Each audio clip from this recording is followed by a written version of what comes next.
আসসালামু আলাইকুম সবাইকে। আশা করি সবাই ভালো আছেন, সুস্থ আছেন। স্বাগতম জানাচ্ছি দেশের সর্ববৃহৎ online medical platform axis medical স্কুলের পক্ষ থেকে। আপনারা সবাই অবগত আছেন, এক্সিস মেডিকেল স্কুল দেশের বিভিন্ন লেজেন্ডারি মেন্টরদের নিয়ে আয়োজন করে যাচ্ছে বিভিন্ন একাডেমিক সেশন। জার্নি টুয়ার্ডস এক্সিলেন্সের ধারাবাহিকতায় এক্সিস মেডিকেল স্কুল আসন্ন প্রফেশনাল পরীক্ষাকে কেন্দ্র করে আয়োজন করে যাচ্ছে বিভিন্ন ব্যতিক্রমী সব সেশনের। আর তারই ধারাবাহিকতায় মাইক্রোবায়োলজি সাবজেক্টও শুরু হয়েছে 45 minutes review class on microbiology. সিরিজটি যৌথভাবে নিচ্ছেন আমাদের মোহাম্মদ গোলাম রব্বানী রকি ভাইয়া এবং মোহাম্মদ গোলাম রসুল রনি ভাইয়া। তো আজকে আমাদের টপিক ইমিউনোলজি পার্ট 2 এবং পার্ট 3। আজকে আমাদের সাথে মেন্টর হিসেবে আছেন মোহাম্মদ গোলাম রসুল রনি ভাইয়া। ভাইয়া আছেন ইব্রাহিম মেডিকেল কলেজ পঞ্চম বর্ষে। আসসালামু আলাইকুম ভাইয়া। ভাইয়া কেমন আছেন? ওয়ালাইকুম আসসালাম, আলহামদুলিল্লাহ ভালো আছি। তোমরা কেমন আছো? এই তো ভাই আলহামদুলিল্লাহ। ভাইয়া প্রথমে আপনাকে অনেক ধন্যবাদ জানাচ্ছি যে আপনারা এত ব্যস্ততার মধ্যে আমাদের নিয়মিত সেশন গুলা নিয়ে দিচ্ছেন। তো আমাদের যারা সামনে প্রব পরীক্ষার্থী আছে তাদের খুবই উপকার হচ্ছে ভাইয়া। নিয়মিত তারা এগুলা দেখতেছে এবং আশা করি সামনে পরীক্ষাকে ভাইয়া এটাই তাদের জন্য অনেক সুবিধা হবে যে তাদের মানে প্রস্তুতিকে অল্পতেই তারা গুছিয়ে নিতে পারবে ভাইয়া। ওকে, এক্সিস মেডিকেল স্কুলকেও ধন্যবাদ আমাকে সুযোগ দেওয়ার জন্য। আর ব্যস্ততা হ্যাঁ মোটামুটি আছে, যে আমাদেরও প্রফ কাছাকাছি চলে আসছে, তারপরও চেষ্টা করে যাচ্ছি যতটুকু করা যায় জুনিয়রদের জন্য বা তোমাদের জন্য। তারপরে আচ্ছা, দোয়া রেখো যেন বাকিটুকু কন্টিনিউ করতে পারি ইনশাল্লাহ। অবশ্যই ভাই, ইনশাল্লাহ ভাই। ঠিক আছে ভাই, তাহলে আচ্ছা, আমরা সেশন শুরু করতে পারি ভাই। হ্যাঁ আচ্ছা আমরা তবে আসসালামু আলাইকুম। আমি Mohammad Golam Rasul Roni, Ibrahim medical college, session 2015-16। তো গতদিন আমরা আলোচনা করেছিলাম ইমিউনোলজির ইন্ট্রোডাকশন এবং ইনেট ইমিউনিটি নিয়ে। তো আমরা তখনই অলরেডি জেনে ফেলেছিলাম যে ইমিউনিটির আসলে দুইটা পার্ট থাকে, একটা হচ্ছে ইনেট ইমিউনিটি আর একটা হচ্ছে অ্যাকোয়ার্ড ইমিউনিটি। তো ইনেট ইমিউনিটি যেহেতু কমপ্লিট হয়েছে, তো আমাদের আজকের টপিক হচ্ছে অ্যাকোয়ার্ড ইমিউনিটি। তো অ্যাকোয়ার্ড ইমিউনিটিতে কিন্তু সেল কম, আমাদের মাত্র দুটা সেল থাকে, টি সেল এবং বি সেল। কিন্তু অথচ আমরা যদি দেখতে চাই তাহলে কিন্তু এটার সেলগুলি আসলে মানে কাজগুলো আসলে বেশি। আচ্ছা, তো আসলে আমরা যখন এই সেল দুটাতে যাব তার আগে আমরা আরেকটা জিনিস আলোচনা করে যাব, সেটা হচ্ছে অ্যান্টিজেন। এবং আরেকটা জিনিস আমরা মিস করে গিয়েছিলাম গতদিন, সেটা হচ্ছে কমপ্লিমেন্ট। তো কমপ্লিমেন্টটা আমরা একটু আলোচনা করে নেব, অ্যান্টিজেনটা আলোচনা করে নেব, এরপর আমরা চেষ্টা করব অ্যাকোয়ার্ড ইমিউনিটিতে প্রবেশ করতে। তো আমরা যদি ইমিউনিটি যদি যাই তাহলে যদি আমরা অ্যান্টিজেন সম্পর্কে যদি আলোচনা করি তাহলে অ্যান্টিজেন কি? তো অ্যান্টিজেন এমন একটা সাবস্টেন্স যেটা যে একটা স্পেসিফিক ইমিউনিটি মানে ইমিউনিটি সাবস্টেন্সের সাথে বাইন্ড করতে পারে এবং ইমিউনিটিটাকে সে এনহান্স করতে পারে বা ইমিউন সিস্টেমটাকে সে স্টিমুলেট করতে পারে। তাহলে আমরা যদি বলি তাহলে কি substance capable of binding specifically to immune component. তো এটাই অ্যান্টিজেন। তো একটা রিটেন কোশ্চেন থাকে যে অ্যান্টিজেন আর ইমিউনোজেনের ডেফিনেশন চাই। তো ইমিউনোজেন কি? তাহলে ইমিউনোজেন হলো এনি ফরেন সাবস্টেন্স, যে কোনো রকমের ফরেন সাবস্টেন্স যেটা কি করে, তার কিছু ক্রাইটেরিয়া থাকতে হবে, তার হাই মলিকুলার ওয়েট হইতে হবে, তবে usually say protein in nature হয়ে থাকে, তবে পলিস্যাকারাইডও হইতে পারে বা লিপিডও হতে পারে, আর অ্যাডমিনিস্টার হইতে পারে বিভিন্ন রুটে বিভিন্ন সোর্স থেকে, এবং তার আলটিমেট কাজটা কি, সে স্পেসিফিক একটা ইমিউন রেসপন্স দিবে, আইদার এটা হিউমারাল হবে অথবা সেল মেডিয়েটেড হবে। তো এইটা হলো আমাদের কি ইমিউনোজেন। তাহলে আমরা যদি এটা যদি ডেফিনেশনটা সুন্দরভাবে সাজায় বলতে যাই তাহলে হবে কি, যে immunogen is a foreign substance usually high molecular weight protein or polysaccharide in nature if administered in suitable host through a suitable route from various source. It causes stimulation of the immune system either এটা কি হবে আমাদের sell mediated অথবা humeral. তো এটা আমাদের immunogen. তো আমরা যদি সংজ্ঞা থেকে যদি আমরা দেখি তাহলে আমরা একটা জিনিস বলতে পারি যে all immunogen are antigen but all antigens are not immunogen. মানে জিনিসটা অনেকটা এরকম, সকল ক্ষারই ক্ষারক কিন্তু সকল ক্ষারক ক্ষার নয়। তাহলে এরকম আমরা বলতে পারি যে সংজ্ঞা থেকেই। তো যে ছিল ইমিউনোজেনের কথা যদি আমরা যদি বলি তাহলে কি, এটা সাবস্টেন্স যেগুলো হইলো কি করবে, একটা স্পেসিফিক ইমিউন রেসপন্স তৈরি করবে এবং বাইন্ড করবে ইমিউন কম্পোনেন্টের সাথে। তো এগুলি কি হইতে পারে, এনি টাইপ অফ সাবস্টেন্স হইতে পারে, সেটা ভাইরাস হতে পারে, সেটা ব্যাকটেরিয়া হতে পারে, বা সেটা কোনো ফাঙ্গাসের পার্ট হতে পারে, বা এটা যে কোনো মানে ম্যাটেরিয়াল যেটা আমার বডির কাছে ফরেন সেটা হইতে পারে। তো হচ্ছে এটা ছিল এই অ্যান্টিজেনের পার্ট সম্পর্কে যখন আমরা আলোচনা করব তখন আমাদের একটা জিনিস আসছে, এটা হচ্ছে এপিটপ। তো এই এপিটপটা কি? এপিটপ হচ্ছে এটা ছিল অ্যান্টিজেনের সেই পার্ট যেটার সাথে অ্যান্টিবডির প্যারাটপ গিয়ে বাইন্ড করে। তো হচ্ছে এটা ছিল একটা অ্যান্টিজেন, যদি আমরা যদি চিন্তা করি তার অনেকগুলি পার্টস থাকবে, কিন্তু পুরোটার সাথে কিন্তু আসলে আমাদের অ্যান্টিবডি গুলি বাইন্ড করে না। অ্যান্টিবডি তারা স্পেসিফিক কোন একটা জায়গার সাথে বাইন্ড করে, সেটাই হচ্ছে এটা ছিল এপিটপ।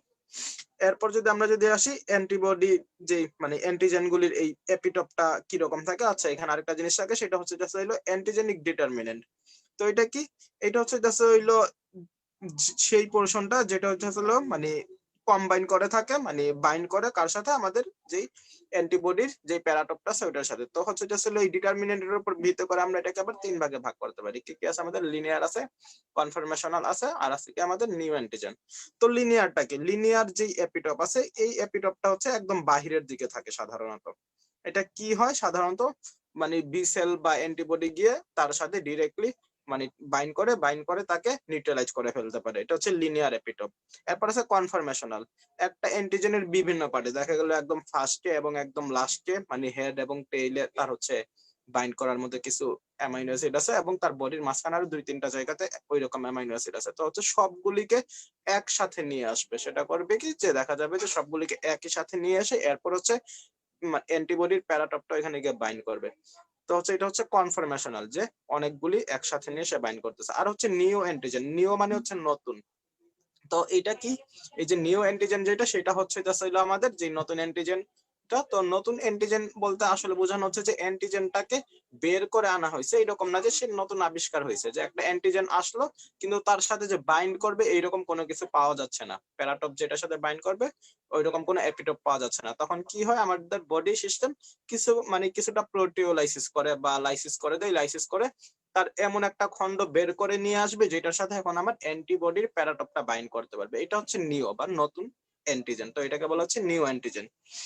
তো এই যে আমরা যে এপিটপ বা প্যারাটপের কথা বলতেছি, তো হচ্ছে জাস্ট হইলো এই এপিটপটা কোথায় থাকে? এপিটপ থাকে সাধারণত আমাদের হচ্ছে জাস্ট হইলো অ্যান্টিজেনে, এবং প্যারাটপটা থাকে আমাদের অ্যান্টিবডিতে। আচ্ছা, এবার আমরা আসি antigenic determination recognised by B cell এবং অ্যান্টিবডি। তো এটা কি কি জিনিসের উপর এটা হয় ডিটারমিনেন্ট করে? তো এটা হচ্ছে কম্পোনেন্ট, নাম্বার এবং হচ্ছে সাইজ। তো কম্পোনেন্ট কি হইতে পারে? সাধারণত বি সেল হচ্ছে any type of antigen K determine করতে পারে, যে কোনো রকমের। এটা প্রোটিন হইতে পারে, এটা পলিস্যাকারাইড হইতে পারে, এটা লিপিড হইতে পারে। তারপর এটা সারফেস হইতে পারে, বা এটা মানে এটা সাধারণত সারফেস বা এক্সট্রা সেলুলার যেটা সেগুলোর সাথে সে বাইন্ড করতে পারে। আর হচ্ছে জাস্ট হলো কি সাইজ, এনি সাইজ, যে কোনো সাইজের সাথে সে বাইন্ড করতে পারে। এনি টাইপ অফ নাম্বার, অনেক নাম্বার হোক অসুবিধা নাই, তার হচ্ছে পলিক্লোনাল বি সেল তৈরি হবে এবং সেগুলি বাইন্ড করে নিয়ে নিবে।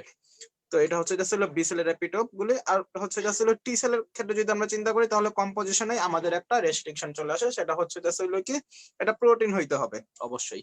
টি সেল যে অ্যান্টিজেন গুলিকে চিনে সেগুলো হচ্ছে মাস্ট বি প্রোটিন। যে প্রোটিন বাদে অন্য কিছু যদি হয় সেটাকে টি সেল রিকগনাইজ করতে পারে না।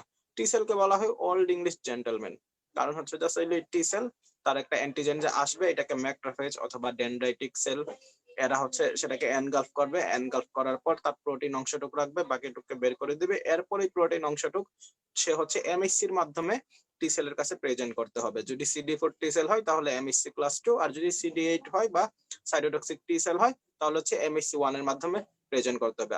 আদারওয়াইজ টি সেল তাকে রেকগনাইজ করতে পারবে না। তো এর জন্য তাকে ওল্ড ইংলিশ জেন্টলম্যানের সাথে তুলনা করা হয়। তো হচ্ছে এখানে কম্পোজিশনটা কিরকম হবে? সাধারণত প্রোটিন হবে। আর হচ্ছে সাইজ কিরকম? 8 থেকে 15টা রেসিডিউ থাকে সাধারণত। আর নাম্বার কিরকম? Limited to those then can bind to MHC, মানে অল্প কিছু যেগুলো হচ্ছে এমএসসি দ্বারা করা যাবে বা এমএসসির মাধ্যমে প্রেজেন্ট করা যাবে, সেইগুলোর মধ্যে এটা হচ্ছে লিমিটেড থাকে। এরপর আমরা আসি হেপটেন।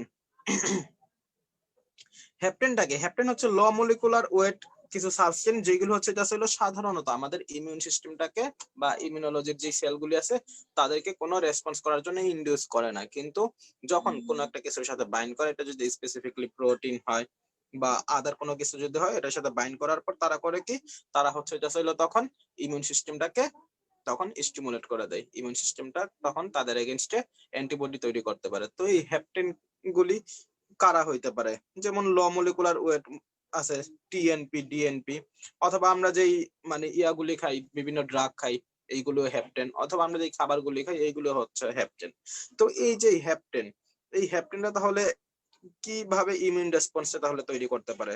তো হচ্ছে জাস্ট হইলো এই হ্যাপটেন হচ্ছে জাস্ট হইলো ইমিউন রেসপন্সটাকে ইনডিউস করতে পারে যখন সে কোনো একটা স্পেসিফিক কোনো একটা কিছুর সাথে বাইন্ড করবে। এটা প্রোটিন হইলে তার ইমিউন রেসপন্সটা খুব বেশি হয়। তো হচ্ছে হ্যাপটেনটা তাহলে কি কি করতে পারে?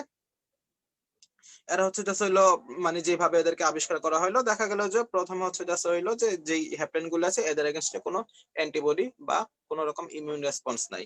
তারপর কি করা হলো, তাদের সাথে দেখা গেল সাবস্টেন্স অ্যাড করা হলো। অ্যাড করার পর দেখা গেল যে সাবস্টেন্সটা অ্যাড করা হয়েছে তার এগেনস্টে অ্যান্টিবডি তৈরি হয়েছে এবং এই হ্যাপটেনের এগেনস্টে অ্যান্টিবডি তৈরি করা হয়েছে। তখন থেকে বলা হলো যে না, হ্যাপটেনটাও তাহলে অ্যান্টিজেনিক, মানে অ্যান্টিজেন হিসাবে একে আমরা কাউন্ট করতে পারি যখন সে অন্য কিছুর সাথে বাইন্ড করে। সে তাহলে এমনিতে অ্যান্টিজেন হিসাবে কাউন্ট হয় না কেন? কারণ তার মলিকুলার ওয়েট এবং সাইজ হচ্ছে এটা ছিল খুবই কম, যেটা হচ্ছে আমাদের ইমিউন সিস্টেমটাকে ইনডিউস করতে পারে না, ইমিউন সিস্টেমে কোনো স্টিমুলাই দিতে পারে না।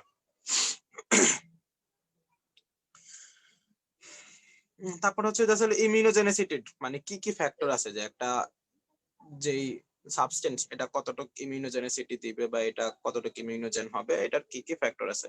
তো এটা হচ্ছে কন্ট্রিবিউশন টু দ্য ইমিউনোজেন এবং contribution to the biological system এবং মেথড অফ অ্যাডমিনিস্ট্রেশন।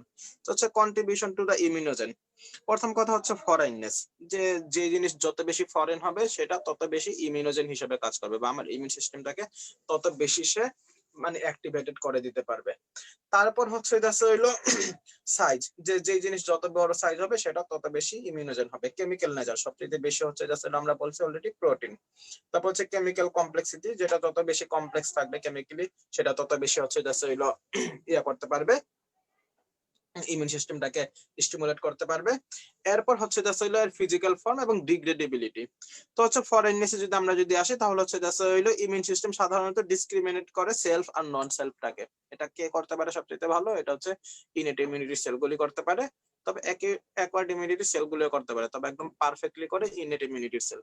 তো হচ্ছে হলো যেই জিনিস দেখা গেল যে একই স্পেসিসের মধ্যে দুইটা জিনিস যদি আমরা ট্রান্সফার করি, যেমন আমার হার্ট বা লিভার যদি, মানে সরি আমার লিভার যদি অন্য কাউকে যদি ট্রান্সপ্লান্ট করে দেওয়া হয়, এটা যতটুকু ইমিউনোজেন হবে দেখা যাবে যে শিম্পাঞ্জির লিভার যদি অন্য কারো শরীরে দেওয়া হয় সেটা তার চেয়ে বেশি ইমিউনোজেনিক হবে, কারণ এখানে একটা স্পেসিসের একটা ব্যাপার স্যাপার আছে। তো এরকম যত বেশি ফরেন হবে সেটা তত বেশি মানে ইমিউন সিস্টেমকে ইয়া করবে, স্টিমুলেটেড করবে। তারপর হচ্ছে হইলো কন্ট্রিবিউশন এর মধ্যে যেটা আছে সাইজ। তো হচ্ছে যত মানে মলিকুলার ওয়েট যত কম হবে এটা তত কম ইমিউনোজেনিক হবে, যত বেশি হবে তত বেশি ইমিউনোজেনিক হবে। কেমিক্যাল নেচার, এটাও বলা হয়ে গেছে প্রোটিন, দেন হচ্ছে কার্বোহাইড্রেট, দেন লিপিড। আর বাকিগুলো আমরা বলে ফেলেছি chemical complexity and physical form এবং ডিগ্রেডেবিলিটি। তো হচ্ছে এরপর হচ্ছে মেথড অফ অ্যাডমিনিস্ট্রেশন। তো হচ্ছে কি কি মেথড থাকতে পারে, যেমন ডোজ অথবা রুট অথবা অ্যাডজুভেন। তো হচ্ছে ডোজ কি সাধারণত প্রত্যেকটা ইমিউনোজেনের একটা অপটিমাম ডোজ আছে, যে এই ডোজে দিলে এটা সবচেয়ে বেশি ইমিউনোজেন হিসেবে কাজ করবে। তো হচ্ছে এটা কতটুকু যত বেশি হাই দিব আমরা সাধারণত তত বেশি এটা ইমিউন রেসপন্সটাকে ইয়া করে স্টিমুলেটেড করতে পারে। তারপর হচ্ছে রুট, সবচেয়ে বেশি মানে স্টিমুলেটেড করে তাদেরকে যখন আমরা সাবকিউটেনিয়াস রুটে দেই। তারপর হচ্ছে আমরা যখন ইন্টারভেনাস রুটে দিব তখন। তারপর হচ্ছে যখন আমরা ওরাল রুটে দেবো তখন। এরপর হচ্ছে হইলো যেটা আছে যে অ্যাডজুভেন্ট। তো অ্যাডজুভেন্ট কি? অ্যাডজুভেন্ট হচ্ছে এমন কিছু সাবস্টেন্স যারা হচ্ছে হইলো যখন কোনো অ্যান্টিজেনের সাথে মিক্স করে তাদেরকে আমরা ইনজেক্ট করি তখন হচ্ছে হইলো এরা কি করে ইমিউন রেসপন্সটাকে মানে খুব স্লোলি তারা এনহান্স করতে থাকে। তো হচ্ছে হইলো এই অ্যাডজুভেন্ট গুলি কোথায় ব্যবহার করা হয়? সাধারণত এগুলি ভ্যাকসিনের সাথে অ্যাড করে ব্যবহার করা হয়। তো অ্যাডজুভেন্টের মোড অফ অ্যাকশনটা অনেক সময় জানতে চায়, তো রিটার্নের জন্য বা ভাইভাতে দুই ক্ষেত্রে আসতে পারে। তো এরা হচ্ছে যেটা বললাম যে খুব স্লোলি এরা হচ্ছে মানে ইয়া করতে থাকে, ইমিউনোজেনিসিটি দেয় আস্তে আস্তে, এরপর এদেরটা বাড়তে থাকে। দেন হচ্ছে কোস্টিমুলেটরি যে সিগন্যাল গুলি আছে এগুলোকেও এরা হচ্ছে এনহান্স করতে পারে। দেন হচ্ছে গ্রানুলোমা ফরমেশনটাকে ইনডিউস করতে পারে এবং হচ্ছে লিম্ফোসাইটের প্রলিফারেশনটাকেও তারা ইনডিউস করতে পারে। এইভাবে হচ্ছে এটা হলো অ্যাডজুভেন্ট গুলি কাজ করে থাকে। আর contribution to the biological system যেটা, সেটা হচ্ছে জেনেটিক এবং এজ। তো জেনেটিকটা কি? জেনেটিক হচ্ছে হইলো মানে দুইটা মানে দুইটা যে অ্যান্টিজেন আছে তাদের মধ্যে যদি জেনেটিক্যালি যদি সিমিলারিটি থাকে তাহলে কিন্তু সেটা কম্পারেটিভলি কম ইমিউনোজেন হিসেবে মানে কাজ করবে। আর হচ্ছে হইলো এজ, সাধারণত হচ্ছে ইয়াং এজে সবচেয়ে বেশি মানে ইমিউনোজেন গুলি সবচেয়ে বেশি হিসাবে কাজ করে, মানে যে কোনো সাবস্টেন্স সবচেয়ে বেশি ইমিউনোজেন হিসাবে কাজ করে, কারণ তখন আমাদের বডির ইমিউনিটিটা খুব ভালো থাকে বা স্ট্রং থাকে। এরপর হচ্ছে অ্যান্টিজেন গুলিকে যদি আমরা ক্লাসিফাই করতে যাই তাহলে হচ্ছে আসলে আমরা তিনটা টাইপের অ্যান্টিজেন আমরা পাই। কিছু আছে টি ইন্ডিপেন্ডেন্ট, তারপর কতগুলো আছে টি ডিপেন্ডেন্ট, এবং কিছু আছে সুপার অ্যান্টিজেন। তো হচ্ছে টি ডিপেন্ডেন্ট আমরা কিন্তু অলরেডি বুঝে যাচ্ছে যে টি সেলের উপর ডিপেন্ডেন্ট তারা। তো এরা কারা হইতে পারে? এরা হচ্ছে প্রোটিন জাতীয় যে অ্যান্টিজেন গুলি, এরা যে টি সেলের উপর ডিপেন্ড করা লাগে। আর বাকিগুলি টি সেল দরকার নাই, বি সেল এদেরকে ডিরেক্ট এনকালফ করতে পারে। তাই বলে আমরা এটা মনে করবো না যে প্রোটিন শুধুমাত্র টি সেলের দ্বারাই মানে অ্যান্টিজেন হিসাবে কাউন্ট হয়। বি সেল এটাকে হচ্ছে জাস্ট হইলো ইয়া করতে পারে, অ্যান্টিজেন হিসাবে সে কাউন্ট করে, তার সাথে বাইন্ড করে নিতে পারে। তো হচ্ছে টি ইন্ডিপেন্ডেন্ট অ্যান্টিজেন যেটা, এইগুলি কারা আছে? তো এইগুলো হচ্ছে যেমন পলিস্যাকারাইড অথবা লিপিড, মানে এই টাইপের অ্যান্টিজেন যেগুলো আছে সেগুলি। আর হচ্ছে হইলো এই টি সেলের ইন্ডিপেন্ডেন্ট মানে যে অ্যান্টিজেন গুলো আছে এদের কিছু প্রপার্টিস আছে, যেমন এরা হচ্ছে হইলো পলিমারিক স্ট্রাকচার হয়। তারপর হচ্ছে হইলো এরা পলিক্লোনাল বি সেলকে অ্যাক্টিভেটেড করে দিতে পারে। তারপর হচ্ছে হইলো ডিগ্রেডেশনে সাধারণত রেজিস্ট্যান্স থাকে, ডিগ্রেডেড হতে চায় না। আর হচ্ছে এদের কেমিক্যাল নেচারটা আমরা বলে দিয়েছি অলরেডি। আর টি ডিপেন্ডেন্ট কোনটা সেটাও বলে দিয়েছি, সেটা হচ্ছে প্রোটিন। এরপর আছে কি আমাদের সুপার অ্যান্টিজেন। তো সুপার অ্যান্টিজেন কারা? এটা কিন্তু আমরা হচ্ছে জেনারেল ব্যাকটেরিওলজিতে অলরেডি আলোচনা করে ফেলেছি। আমরা তখন বলে দিয়েছিলাম যে সুপার অ্যান্টিজেন হচ্ছে ওই সকল অ্যান্টিজেন যারা হচ্ছে হইলো পলিক্লোনাল টি সেলকে একসাথে অ্যাক্টিভেটেড করে দেয়। তো এই সুপার অ্যান্টিজেন গুলি কি করে? সাধারণত দেখা যায় যে টক্সিক শক সিনড্রোম করতে পারে, বা তারা হচ্ছে এন্টারো সাইটে ইনফেকশন করতে পারে। তো এরকম তারা বিভিন্ন রকমের কাজ করতে পারে। তো এই সুপার অ্যান্টিজেন গুলি সম্পর্কে আমাদের তাহলে অলরেডি আমরা জেনে ফেলেছি সবই। এরপর আমরা আসি সেটা হচ্ছে হইলো টি লিম্ফোসাইট। তো হচ্ছে হইলো টি লিম্ফোসাইট যেটা, সেটা কি টাইপের ইমিউনিটি দেয়? সাধারণত সেল মিডিয়েটেড ইমিউনিটি দেয়। তো হচ্ছে হইলে এই টি লিম্ফোসাইট যেগুলি, এরা কোথা থেকে তৈরি হয়? এরা তৈরি হয় যে কোনো লিম্ফোসাইট তৈরি হবে বি সেল বোন মেরু থেকে। তারপর টি লিম্ফোসাইট যায় কোথায়? থাইমাসে। এরপর এই থাইমাসে গিয়ে এরা হচ্ছে হইলো ম্যাচিউর হয়, এবং ম্যাচিউর হওয়ার পরে এরা দুইটা টাইপের টি সেল হইতে পারে, সাইটোটক্সিক এবং হচ্ছে হইলো হেল্পার টি সেল। এরপর এরা কি করতে পারে? এরা হচ্ছে বি সেলকে স্টিমুলেটেড করে প্লাজমা সেলও তৈরি করতে পারে। তো হচ্ছে সেল মিডিয়েটেড ইমিউনিটি যেহেতু দিচ্ছে, তাহলে এদেরকে আমরা মানে এই সেলগুলি কারা? এটা হচ্ছে মেইনলি টি সেল। তো হচ্ছে হলো একটা ইমিউন রেসপন্স, যেটা হলো টি সেল। তো হচ্ছে টি সেল হচ্ছে যে ইমিউন রেসপন্স গুলি দেয়, তো সেখানে অ্যান্টিজেন গুলি কি রকম টাইপের হবে আমরা অলরেডি অ্যান্টিজেনে বলে ফেলেছি, সেটা হচ্ছে প্রোটিন টাইপের হবে। তো হচ্ছে টি সেল হচ্ছে সাধারণত প্রোটিন টাইপের অ্যান্টিজেন গুলিকে নেয়। এর জন্য হচ্ছে তার সে কিন্তু একা নিতে পারে না, তার আবার হেল্পেরও দরকার হয়। তার হচ্ছে ম্যাক্রোফেজ অথবা ডেনড্রাইটিক সেলের হেল্প দরকার হয়।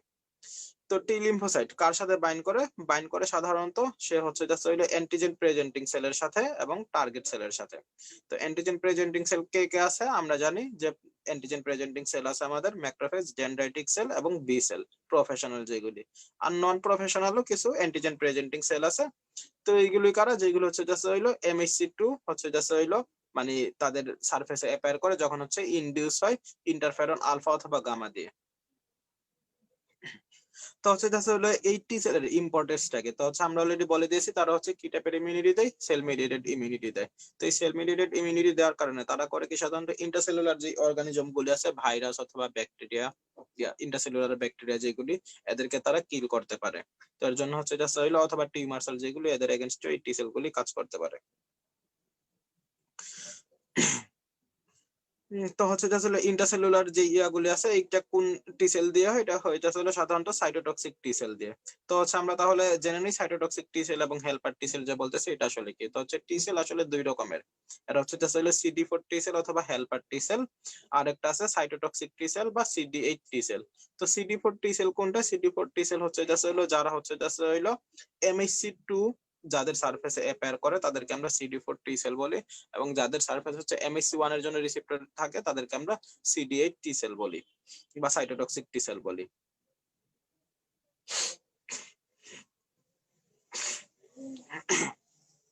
তো হচ্ছে টি সেলের হচ্ছে হইলো ম্যাচুরেশন। তো হচ্ছে হলো টি সেল হচ্ছে জাস্ট হইলো প্রথমে হচ্ছে জাস্ট হইলো কি করে সাধারণত এরা তৈরি হচ্ছে কোথা থেকে আমরা জানি, এরা তৈরি হচ্ছে বোন মেরু থেকে। বোন মেরু থেকে আসার পর যখন এরা মানে হোয়াইট ব্লাড সেলের লিনিয়েজ যখন চলে আসবে তখন এরা কোন লিনিয়েজ থেকে আসে, এরা আসে হচ্ছে এটা হইলো আমাদের লিম্ফয়েড প্রোজেনেটর সেল থেকে। তো লিম্ফয়েড প্রোজেনেটর সেল থেকে কি কি আসে আমরা জানি, টি সেল, বি সেল এবং হচ্ছে জাস্ট হইলো ন্যাচারাল কিলার সেল। এর মধ্যে হচ্ছে অ্যাডাপটিভ ইমিউনিটিতে আমাদের আছে টি সেল এবং বি সেল। তো হচ্ছে এই টি সেল যখন ওইখান থেকে আসবে তখন যে নেপ টি সেল এটা হচ্ছে জাস্ট হইলো এপিটপ দ্বারা অবশ্যই হচ্ছে জাস্ট হইলো মানে এপিটপ গুলিকে সে রিকগনাইজ করবে, মানে তার সারফেসে যেটা আছে এবং অ্যাক্টিভেটেড হবে। এটাকে বলা হয় ক্লোনাল সিলেকশন। এখানে যদি কোনো টি সেল যদি বাইন্ড না করে কোনো এপিটপের সাথে, দেন হচ্ছে জাস্ট হইলো সে তাহলে কি হবে, এলিমিনেটেড হয়ে যাবে। তার হচ্ছে সরি, যদি বাইন্ড করে তাহলে সে এলিমিনেটেড হয়ে যাবে। কারণ হচ্ছে সে কি করতেছে তখন, সে সেলফ যেই মানে সাবস্টেন্স আছে তাদের সাথে হচ্ছে সে কি করতেছে, বাইন্ড করতেছে। তার মানে সে আমার সেলকে সে তখন ডেস্ট্রয় করতে পারবে, কারণ আমার শরীরে কিন্তু ফরেন কিছু নাই তখন। তো এটাকে আমরা কি বলতেছি, এটাকে আমরা বলি যে নেগেটিভ সিলেকশন। যে যারা হচ্ছে জাস্ট হইলো যে মানে অ্যান্টিজেনের সাথে বাইন্ড করবে না তারাই সিলেক্টেড হবে, এবং যারা বাইন্ড করবে তারা এলিমিনেটেড হয়ে যাবে। এরপর হচ্ছে ক্লোনাল এক্সপানশন হয়। তো হচ্ছে জাস্ট হইলো টি সেল যখন মানে টি লিম্ফোসাইট যখন তাদের কারেসপন্ডিং এপিটপ অথবা যে ইয়াগুলো আছে এদের সাথে হবে, তখন তার ক্লোন মানে তার অনেক বড় একটা ইয়ে হবে, কলোনি তৈরি হবে, বা ওই ক্লোনটার একটা এক্সপানশন হবে। এরপর হচ্ছে যে হলো CD4 টি সেলটা এখনো কিন্তু থাইমাসে আছে। তো হচ্ছে এরপর কি হবে, তার সারফেসে কিছু রিসেপ্টর অ্যাপিয়ার করতে হবে, MHC1 অথবা MHC2। এই দুইটার যে কোনো একটা যদি অ্যাপিয়ার করে তাহলে সে মানে সিলেক্টেড হবে, আর যদি মানে অ্যাপিয়ার না করে তাহলে সে তখন এলিমিনেটেড হয়ে যাবে। তাহলে যেহেতু অ্যাপিয়ার করলে মানে পজিটিভ হলে থাকতে পারতেছে এবং নেগেটিভ হলে এলিমিনেটেড হয়ে যাচ্ছে, তো এটাকে আমরা বলি পজিটিভ সিলেকশন। এখানে কি হয়, এদের সারফেসে এমইসি মলিকুলের জন্য হচ্ছে রিসেপ্টর অ্যাপিয়ার করবে। তো এটা কোনটা হইতে পারে, MHC1 হইতে পারে অথবা MHC2 এর জন্য হইতে পারে। যদি MHC1 এর জন্য হয় তাহলে আমরা বলি কি তাদেরকে যে CD8 অথবা সাইটোটক্সিক টি সেল, এবং যদি MHC2 এর জন্য হয় তাহলে CD4 অথবা হেল্পার টি সেল বলি।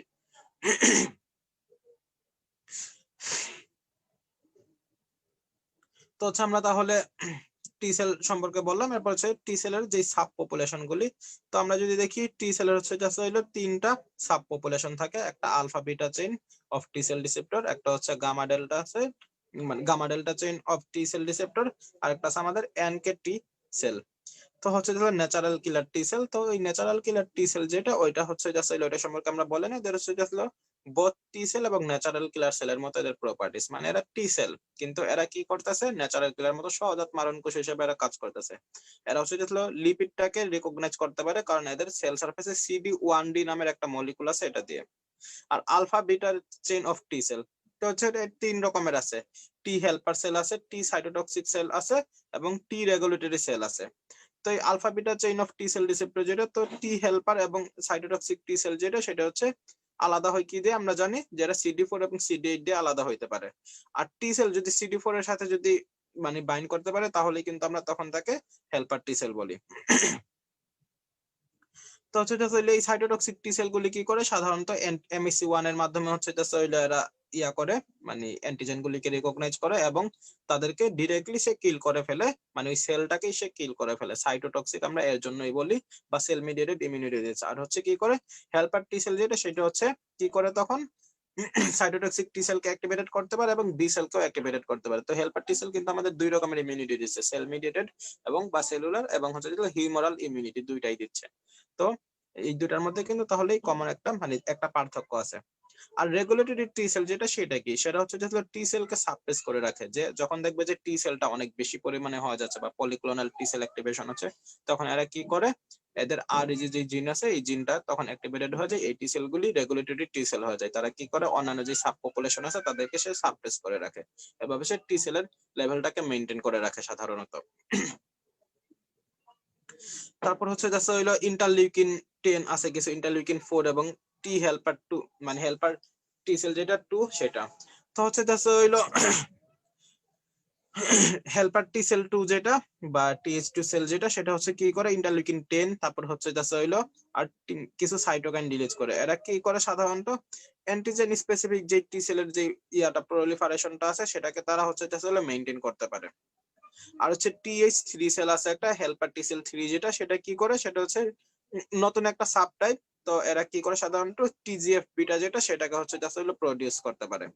আর টি হেল্পার 17 একটা সেল আছে, এরা কি করে সাধারণত প্রো ইনফ্লামেটরি টি সেলের একটা সাবসেট হিসেবে এদেরকে মানে কাউন্ট করা হয়। এরা হচ্ছে জাস্ট হলো টি রেগুলেট মানে রেগুলেটরি টি সেলের যে ডিফারেন্সিয়েশন আছে সেটাকে তারা ইনহিবিট করে দিতে পারে। তো হচ্ছে রেগুলেটরি টি সেল যদি কখনো দেখা গেল যে মানে অ্যাবনরমালি তারা কাজ করা শুরু করে দিচ্ছে, তাদেরকে আমরা হচ্ছে জাস্ট হইলো আবার ওভারকাম করতে পারি হেল্পার টি সেল 70 দিয়ে, 17 যেটা সেটার মাধ্যমে। আর হচ্ছে জাস্ট হলো রেগুলেটরি টি সেল যেটা সেটার মানে রেগুলেশনটা কিভাবে হয় সাধারণত হচ্ছে যখন দেখা গেল যে FOXP3 নামক এক ধরনের ট্রান্সক্রিপশন ফ্যাক্টর অ্যাক্টিভেটেড হয়, মানে অতিরিক্ত টি সেল তৈরি হয়ে গেলে তখন তারা কি করে CD4 এবং হচ্ছে CD8 যেটা সেটাকে তারা সাপ্রেস করে দেয় এবং হচ্ছে জাস্ট হইলো FOXP3 যেটা সেটা হচ্ছে TGF বিটা মানে এক্সপ্রেশন করে। তো এই সবগুলির মাধ্যমে আলটিমেটলি তারা কি করে রেগুলেটরি টি সেলটা হচ্ছে জাস্ট হইলো টি সেলকে কমিয়ে দেয়। তো টি সেলের মোটামুটি ডেভেলপমেন্ট, তারপর তাদের টাইপ এবং হচ্ছে জাস্ট হলো তাদের কাজ সম্পর্কে বলা হয়ে গেছে। এরপর হচ্ছে জাস্ট হলো টি সেলের যে রিসেপ্টর, টি সেলের সারফেসে কি কি রিসেপ্টর থাকে। তো টি সেলের সারফেসে কিন্তু আমরা জেনে গেছে অলরেডি আমাদের হচ্ছে দুইটা রিসেপ্টর থাকে। কি কি রিসেপ্টর থাকে? CD4 এবং CD8 মলিকুল, যেটা দুইটার আলাদা আলাদা। তো হচ্ছে CD4 এ থাকে MHC2 এর জন্য আর CD8 এ থাকে MHC1 এর জন্য। তো হচ্ছে এই যে এইখানে আরেকটা জিনিস একটু ঘুরিয়ে জিজ্ঞাসা করতে পারে যে টি সেলের এডুকেশন বলতে কি বুঝো, বা টি সেলের অন্টোজেনিটি বলতে কি বুঝো, অন্টোজেনিসিটি বা পজিটিভ সিলেকশন কি বা নেগেটিভ সিলেকশন কি। তো এগুলো কিন্তু সব কিন্তু আসলে হচ্ছে টি সেলের যেই ডেভেলপমেন্ট ওইখানে কিন্তু আসলে বলা হয়ে গেছে।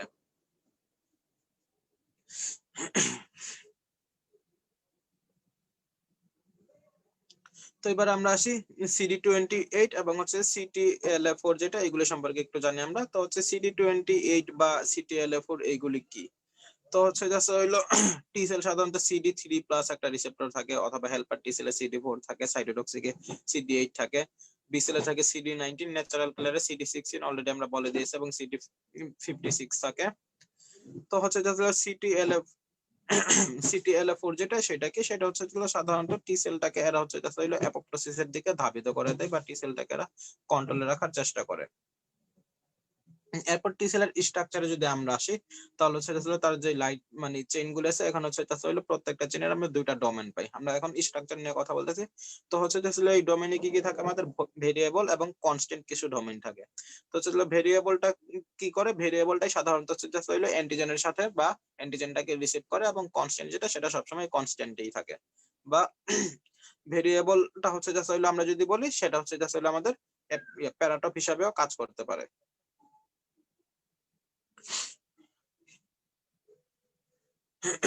তো হচ্ছে যে আমাদের এরপর আরেকটা জিনিস জানতে চাই যে তাদের জিনগুলি কোথায় কোথায় থাকে। যেমন আলফা চেনের যে জিনগুলি আছে আলফা এবং ডেল্টা, সেটা থাকে ক্রোমোজোম 14-তে, এবং বিটা চেনের জিনগুলি থাকে ক্রোমোজোম 7-এ। এবং ভি এবং জি জিন যেগুলি, জি সেটা হচ্ছে যে আলফা চেনটাকে ফরমেশন করে, এবং ভিডি যে জিন যেটা সেটা হচ্ছে তিনটা মিলেই বিটা চেন তৈরি করতে পারে। টি সেলের ডাইভার্সিটিটা সাধারণত ইমিউনোগ্লোবিনের মতোই, যে সিমিলার তাদের মতোই হচ্ছে যে সাধারণত এদের অনেক বেশি এরা ডাইভার্স থাকে। তো হচ্ছে এরপর একটা জিনিস চাই, সেটা হচ্ছে টি সেল রিসেপ্টর এবং বি সেল রিসেপ্টরের সিমিলারিটি। তো হচ্ছে জাস্ট হইলো কি করে সাধারণত এদের সিমিলারিটি যদি আমরা বলতে চাই, এটা হচ্ছে ইমিউনোগ্লোবিউলিন সুপার ফ্যামিলির সদস্য। তারপর হচ্ছে টি সেল হচ্ছে জাস্ট হইলো লার্জ নাম্বার অফ ইয়া থাকে, তারপর মানে টি সেল হচ্ছে লার্জ নাম্বার অফ টিসিআর বহন করে। তারপর হচ্ছে জাস্ট হইলো টি সেল রিসেপ্টর হচ্ছে ভিডি যে সেগমেন্ট মানে জিন থাকে ডাইভার্সিটির জন্য, আর বি সেলেও একই রকম। তারপর হচ্ছে টি সেল রিসেপ্টর হচ্ছে জাস্ট হইলো অনেক রকমের অ্যান্টিজেনকে সে ইয়া করতে পারে, যদিও সেটা মেইনলি প্রোটিন, এবং বি সেলও প্রোটিনটাকেই তারা হচ্ছে জাস্ট হইলো রিকগনাইজ করতে পারে। তো এগুলো হচ্ছে তাদের সিমিলারিটি। আর ডিসিমিলারিটি কি, টি সেল রিসেপ্টরের দুইটা চেইন থাকে, কিন্তু হচ্ছে জাস্ট হইলো বি সেলের রিসেপ্টর যেটা ইমিউনোগ্লোবিন, তাদের চেইন থাকে কয়টা, তাদের চেইন থাকে 4টা।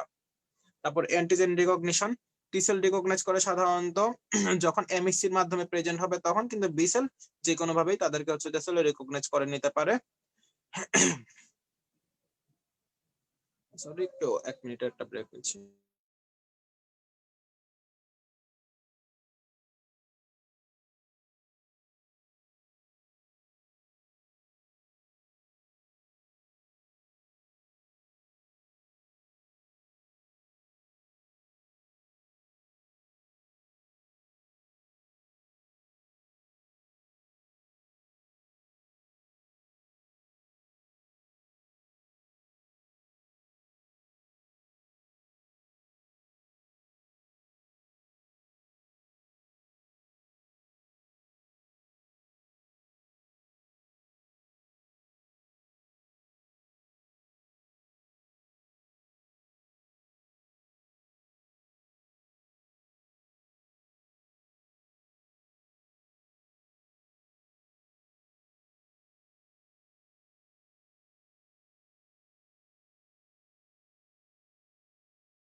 তো এখন আমরা যেটা করবো সেটা হচ্ছে অ্যাক্টিভেশন অফ টি সেল। তো হচ্ছে অ্যাক্টিভেশন অফ টি সেল যেটা, সেটার জন্য হচ্ছে আমাদের কিছু আর মানে সিগন্যাল দরকার হয়। এটা হচ্ছে সেলুলার কিছু রিসেপ্টরের সাথে এদের বাইন্ড হতে হয়। তো এই সিগন্যাল গুলি এবং কিছু কোরিসেপ্টরের সাথে বাইন্ড করতে হয়। তো হচ্ছে আসলে এই সিগন্যাল গুলি কিভাবে তৈরি হয়, যখন হচ্ছে আসলে টি সেল তার স্পেসিফিক অ্যান্টিজেনের সাথে বাইন্ড করে এবং এমএসসি মানে স্পেসিফিক এমএসসি ক্লাস দ্বারা হচ্ছে সে যখন সে অ্যান্টিজেনটাকে রিসিভ করে তখন। তো হচ্ছে জাস্ট হইলো যখন তারা এরকম স্পেসিফিক অ্যান্টিজেনের মাধ্যমে হচ্ছে জাস্ট হইলো সে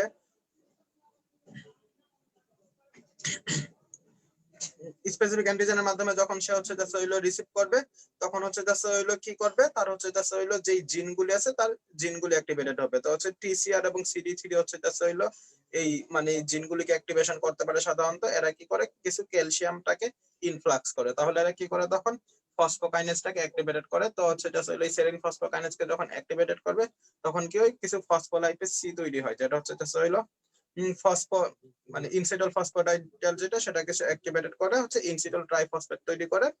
এবং এই ইনসিডল ট্রাইফসফেট তখন আরো ক্যালসিয়াম চ্যানেল অ্যাক্টিভেটেড করে দেয় এবং ক্যালসিয়াম হচ্ছে জাস্ট হইলো ক্যালসিনিউরিন তৈরি করে।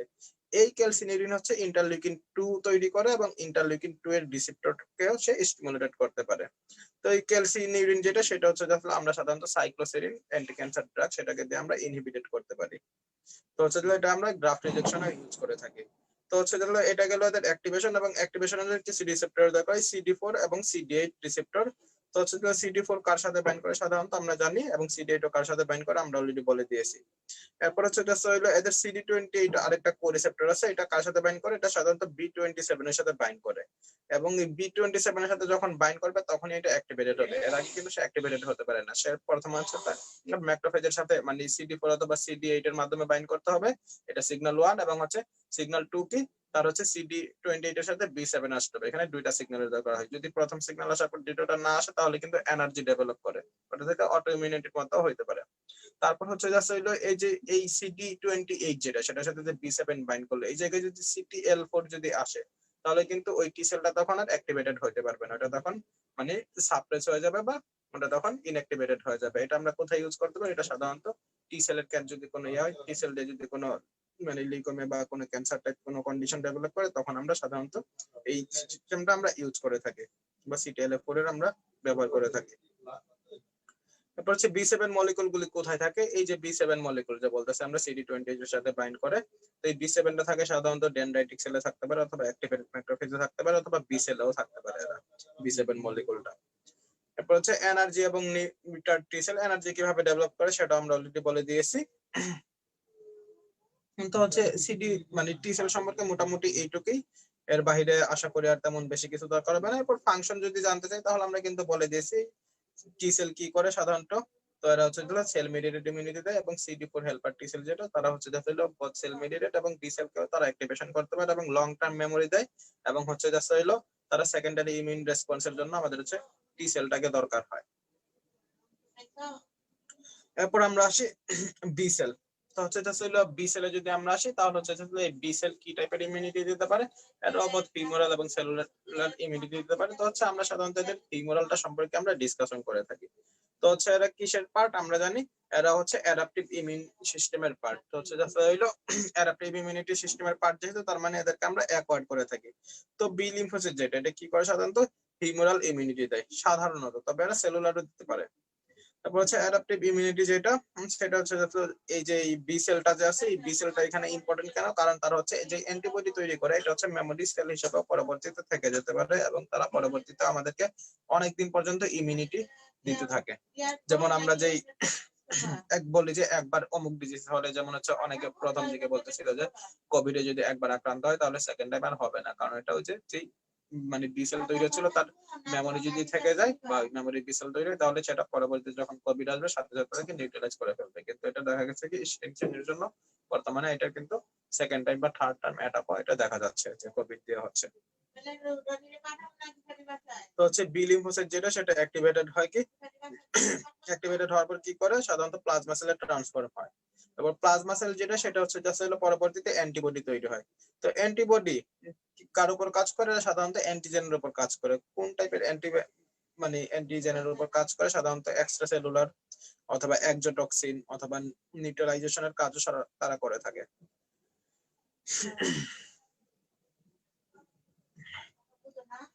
তো হচ্ছে যে হইলো বি লিম্ফোসাইট। তো হচ্ছে এই বি লিম্ফোসাইটে যদি আমরা যদি বলতে চাই অন্টোজেনেসিটি বা তাদের যদি আমরা মানে যদি বলতে চাই যে ম্যাচুরেশন কিভাবে হয়, তাহলে বি লিম্ফোসাইট ওই একই অরিজিন। কোথায়? এরা হচ্ছে যে সাধারণত আমাদের বোন মেরুতে। আর এরপর হচ্ছে এদের প্রিকরসরটা কোথায় থাকে? এদের ফিটাল লিভারে থাকে। তারপরে কি হয়? প্রো বি সেলে কনভার্টেড হয়। এরপরে কি হয়? তারা CD45R নামের একটা তাদের হচ্ছে যে হইলো রিসেপ্টর অ্যাপায়ার করে তাদের উপরে। তারপর হচ্ছে যে হইলো প্রো বি সেলটা যখন প্রলিফারেট হবে এবং ডিফারেন্সিয়েটেড হবে, প্রিকারসর বি সেল তৈরি করবে। এই প্রিকারসর বি সেলটা হচ্ছে যে হইলো সারফেসে কোনো ইমিউনোগ্লোবিউলিন লাইট চেইন থাকে না, বাট এদের কি সাধারণত সাইটোপ্লাজমে থাকে।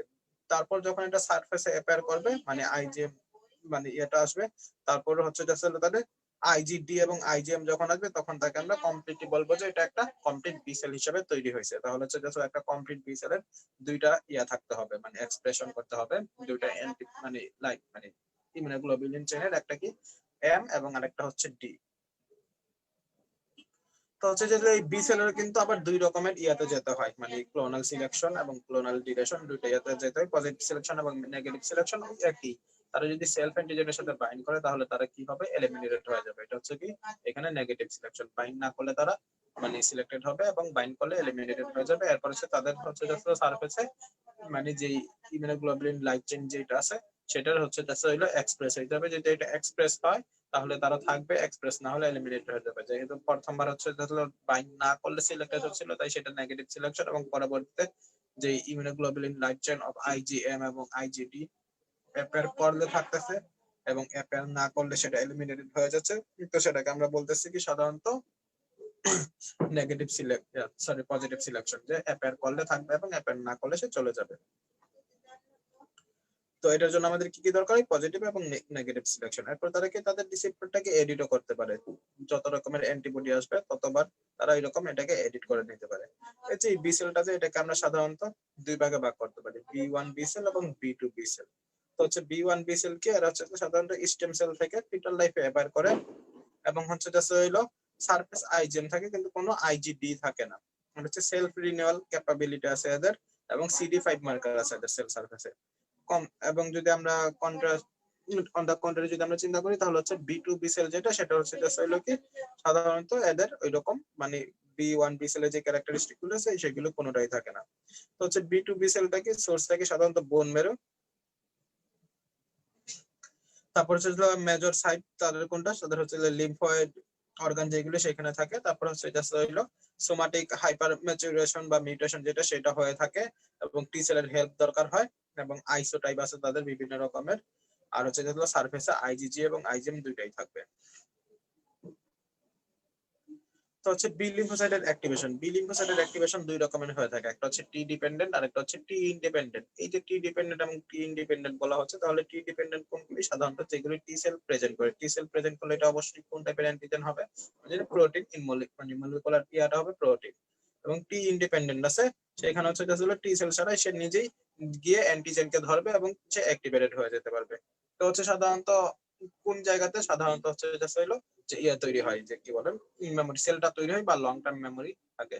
তো এটার জন্য সাধারণত যে টি সেল ডিপেন্ডেন্ট যেটা, সেখানে হচ্ছে মেমোরি সেলটা থাকে এবং এটা লং লাস্টিং হয়, এবং টি ইন্ডিপেন্ডেন্ট যেটা, সেটা হচ্ছে সাধারণত লং লাস্টিং হয় না বা এখানে মেমোরি সেল তৈরি হয় না। তো হচ্ছে আমরা কিন্তু তাহলে বলতে পারি টি সেল ডিপেন্ডেন্ট যেটা, সেটাই কিন্তু আসলে ভালো। তো হচ্ছে টি সেল ডিপেন্ডেন্ট কিছু স্টেপ আছে, যেমন কন্টাক্ট উইথ অ্যান্টিজেন যেটা, সেটা হচ্ছে বি সেলের সাথে আসবে, ক্লোনাল সিলেকশন হবে, এক্সপানশন হবে, তারপর হচ্ছে ডিফারেন্সিয়েশন হবে এবং সিলেক্টেড ক্লোনস অফ বি সেল এবং প্রোডাকশন অফ মেমোরি সেল। তো মেমোরি সেলটা এখানে তৈরি হচ্ছে, টি ইন্ডিপেন্ডেন্ট আবার এগুলি হবে না। তো হচ্ছে এই যে বি সেল যে এর হচ্ছে যে মানে মেমোরি সেল বা অ্যান্টিবডি যে আমরা বলতেছিলাম, তো এই অ্যান্টিবডি কয় রকমের? এই অ্যান্টিবডি গুলি তাহলে অনেক মানে কয় রকমের আছে আমরা জানি, 5 রকমের আছে। কি কি আছে আমাদের? আইজিএম, তারপর হচ্ছে আইজিজি, তারপর আইজিই, তারপর হচ্ছে হইলো আইজিএ এবং হচ্ছে আইজিডি। তো হচ্ছে আমরা যদি আলোচনা যদি শুরু করি, তাহলে যেগুলো অ্যান্টিজেনের মানে অ্যান্টিবডি আলোচনা করি, তাহলে হচ্ছে অ্যান্টিবডির কি কি থাকে? এর হচ্ছে কিন্তু হেভি চেইন থাকে এবং লাইট চেইন থাকে। তো হচ্ছে আর কিছু থাকে ভেরিয়েবল রিজন এবং কিছু কনস্ট্যান্ট রিজন। তো ভেরিয়েবল রিজনটা আমরা কি বলি, মানে ভেরিয়েবল রিজন দিয়ে তারা কি করে, তারা হচ্ছে হইলো অ্যান্টিজেনের সাথে বাইন্ড করে, অ্যান্টিজেনটাকে তারা নিউট্রালাইজ করতে পারে বা তাকে ডেস্ট্রয় করে ফেলতে পারে, বা তাকে তারা লাইসিস করে ফেলে, এরকম বিভিন্ন রকমের কাজ করতে পারে। তো হচ্ছে হইলো মানে অ্যান্টিবডির যে স্ট্রাকচারটা এখানে যদি আমরা তাহলে যদি বলি এদের হচ্ছে তাহলে কি থাকে, মানে এটা কি রকম শেপ থাকে, তাহলে ওয়াই শেপ থাকে, এবং এরা সাধারণত মনোমার যদি থাকে তাহলে হচ্ছে হইলো এটা কি থাকে, 4টা পেপটাইড এবং হচ্ছে কিছু গ্লাইকোপ্রোটিন চেইন দিয়ে তারা হচ্ছে হইলো তৈরি হয়ে থাকে। তো হচ্ছে এদের যে লাইট চেইন আছে, তো এই লাইট চেইন হচ্ছে হইলো 2টা ভ্যারাইটি আছে, কাপ্পা অথবা লামডা হচ্ছে যাই, আর হেভি চেইন যেটা সেটার 5টা ভ্যারাইটি আছে, ওই 5টার উপরেই আমরা কিন্তু নাম করি। তো এই 5টা কি আছে, গামা, তারপর হচ্ছে আলফা, তারপর হচ্ছে মিউ, তারপর হচ্ছে ডেল্টা এবং এপসিলন। তো গামা থেকে আসলে আমরা বলি জি, যদি মিউ থেকে আসে এম, আলফা থেকে আসলে এ, ডেল্টা থেকে আসলে ডি এবং এপসিলন থেকে আসলে আমরা বলি ই। তো হচ্ছে এই যে হেভি চেইনটা যে আছে, তো হচ্ছে আসলে এটা কি বলে, ওই যে যে ইয়াগুলি আছে এই মানে তাদের এই গ্লাইকোপ্রোটিন গুলি যে, তো এইগুলির নাম অনুসারেই তাদের ডাকা হয়েছে। তো হচ্ছে লামডা যেটা আছে লাইট চেনের, সেটা আছে সাধারণত তাদের ক্রোমোজোম 22 থেকে, তারপর হচ্ছে কাপ্পা যেটা সেটা লাইট চেনের, সেটা আছে ক্রোমোজোম 2 থেকে, এবং যেটা হেভি চেইন সেটা আছে সাধারণত ক্রোমোজোম 14 থেকে। তো হচ্ছে আসলে এইটার যে ইয়াটা আছে এই ইমিউনোগ্লোবুলিন বা অ্যান্টিবডি, আমরা সাধারণত একটা হিঞ্জ রিজিয়ন দেখতে পাই। তো এই হচ্ছে হিঞ্জ রিজিয়নটা কি, এটা হচ্ছে এখানে কি থাকে, কিছু ডাইসালফাইড বন্ড থাকতে পারে। তো এটা কি করে, 2টা হেভি চেইনকে তারা কানেক্টেড করে রাখে। আর হচ্ছে এই হেভি চেইন গুলি যে এরা কিন্তু আবার লাইট চেইনের সাথে ডাইসালফাইড বন্ড দিয়ে তারা কানেক্টেড হয়ে থাকে। হচ্ছে অ্যান্টিবডি মলিকুল গুলি তাহলে কি থাকে, সাধারণত 3টা ইকুয়াল সাইজ গ্লোবুলার প্রোটিন মানে পোরশন দ্বারা তারা আসলে অ্যাটাচড হয়ে থাকে। আমরা তাহলে এরকম চিন্তা করতে পারি, প্রত্যেকটা ওজন কত থাকে, 12,500 ডালটন থাকে প্রত্যেকটা গ্লোবুলার যে প্রোটিন আছে। তো হচ্ছে এই ওয়াইটা যে এখানে কি থাকে, আমাদের সাধারণত দেখা যায় যে একটা কার্বক্সিল টার্মিনাল থাকে, আর হচ্ছে 2টা ইয়া থাকে, হেভি চেইন থাকে, আর হচ্ছে এখানে কি থাকে, 2টা লাইট চেইন থাকে। তো আমরা হিঞ্জ রিজনটাকে যদি পেপাইন দিয়ে যদি কেটে নেই, তাহলে আমরা উপরে আছে এই অ্যান্টিবডির উপরের অংশটাকে আমরা বলি এফএবি বা ফ্র্যাকশন অফ, যেটা হচ্ছে অ্যান্টিবডি, এটা অ্যান্টিজেনের সাথে বাইন্ড করে, নিচেরটাকে আমরা বলি এফসি বা যেটা হচ্ছে কমপ্লিমেন্টের সাথে বাইন্ড করতে সাহায্য করে। তো আমরা যদি পেপাইন দিয়ে যদি কাটি তাহলে আমরা এফএবি এবং এফসি এই 2টা ভাগে আমরা ভাগ করতে পারি। তো এই যে এফএবি, তো হচ্ছে এই এফএবি এর কাজ একরকম এবং এফসি এর কাজ আরেক রকম। তো এফএবি কয়টা তৈরি হয়, সাধারণত 2টা করে তৈরি হয়। তো এই এফএবি গুলি কি করে, এরা হচ্ছে যেগুলো ফ্রাগমেন্ট অফ অ্যান্টিজেন বাইন্ডিং, এরা তাহলে কাজ কি এদের অ্যান্টিজেনের সাথে বাইন্ড করে। আর এফসি যেটা সেটা ফ্রাকশন ক্রিস্টালাইজেবল। তো হচ্ছে জাস্ট হইলো এরা কি করে, ক্রিস্টালাইজ হয়ে থাকে এবং তারা কমপ্লিমেন্টকে অ্যাক্টিভেট করতে পারে, তারা ফ্যাগোসাইটোসিস এর জন্য হচ্ছে বাইন্ড করতে পারে ন্যাচারাল কিলারের সাথে, এবং প্লাসেন্টাকে পাস করতে যে একটা মানে রিসেপ্টর দরকার হয়, ওই রিসেপ্টরের সাথেও তারা বাইন্ড করে থাকে। তো হচ্ছে পেপিন দিয়ে যদি আমরা অ্যান্টিবডিকে ট্রিট করি তাহলে বাই ফাংশনাল পাবো, 2টা আইডেন্টিক্যাল হচ্ছে এফএবি এবং হচ্ছে জাস্ট হইলো ডাইভ্যালেন্ট পাবো আমরা, হচ্ছে জাস্ট হইলো আচ্ছা 2টা আইডেন্টিক্যাল এফএবি এবং হচ্ছে একটা এফসি পাবো এবং ডাইভ্যালেন্ট পাবো, 2টা অ্যান্টিজেন পাবো আমরা। আর যদি আমরা হচ্ছে পেপসিন দিয়ে যদি কাটি তাহলে হচ্ছে জাস্ট হইলো আমরা হিঞ্জ রিজনের একটু নিচে কাটি, তাহলে হচ্ছে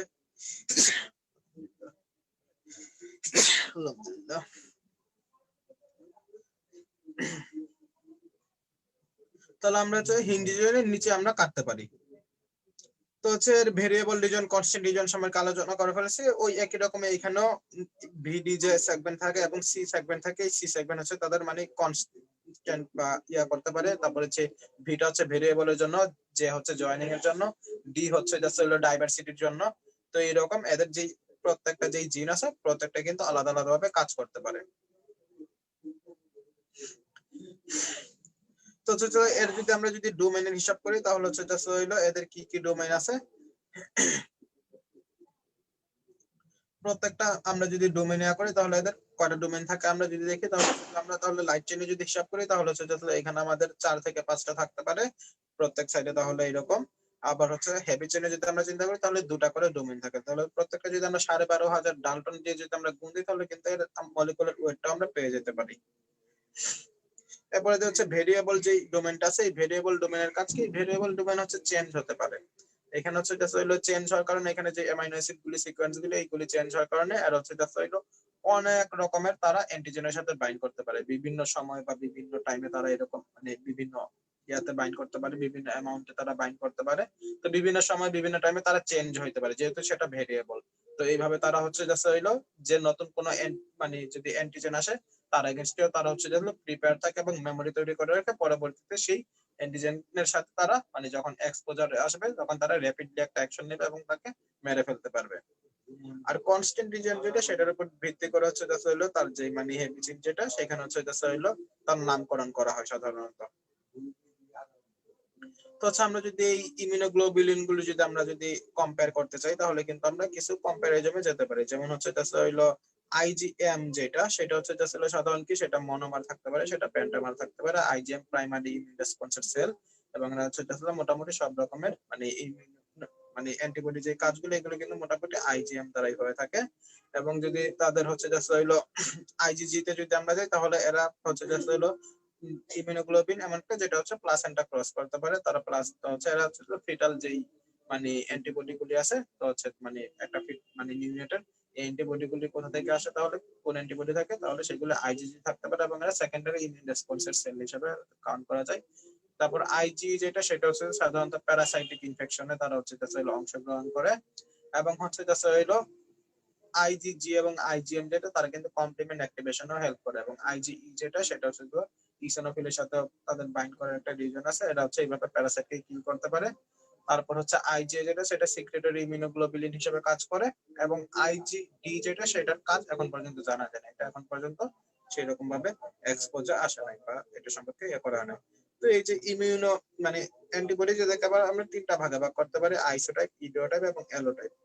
তো আইসোটাইপটাকে সাধারণত হচ্ছে তাদের অ্যামাইনো অ্যাসিড সিকোয়েন্সের যে মানে এইচ যেটা হেভি চেইনের যে আছে কনস্ট্যান্ট রিজন আছে, এখানে অ্যামাইনো অ্যাসিডের সিকোয়েন্সের উপর ডিপেন্ড করে তাদেরকে আইসোটাইপ করা হয়েছে। কি কি আছে আমাদের এখানে আইজিএম, তারপর জি, তারপর ই, এ এবং ডি।